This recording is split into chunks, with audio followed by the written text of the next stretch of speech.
মানুষের কোনেতে একটা নিমক হারাম। নিমক মানে কি? নুন। নিমক বলে কাকে? লবণ।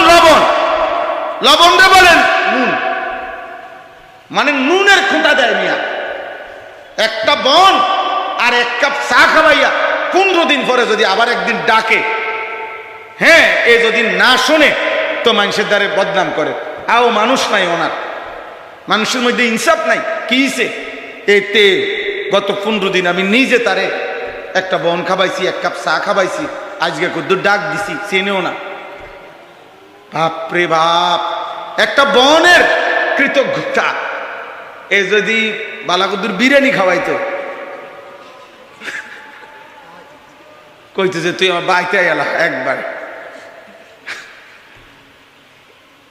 তাইলে মানুষ কৃতজ্ঞতা চায়, তো মহান আল্লাহ তাআলা শুকর চায় না?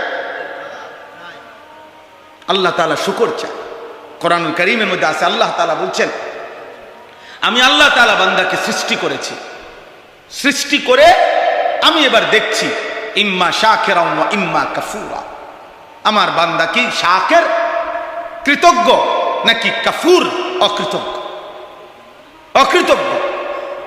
কোরআনুল কারীমে কথাটা জরুরি, ছেলেরা মনে রাখবা।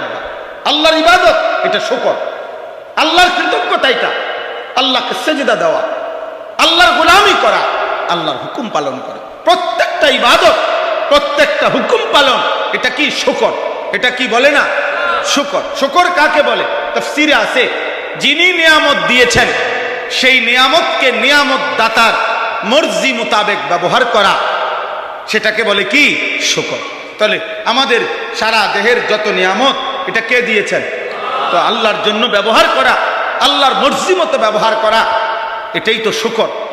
তাহলে নামাজ শুকরের চিহ্ন, কৃতজ্ঞতার চিহ্ন, কৃতজ্ঞতার চিহ্ন। এজন্য না শুকর যে নিমক হারাম, সে আল্লাহকে সেজদা দেয় না। তুই অকৃতজ্ঞ বেটা, বেনামাজি সন্তান তুমি অকৃতজ্ঞ, বেহায়া নাফরমান তুমি অকৃতজ্ঞ, তুমি তোমার রব চিনো।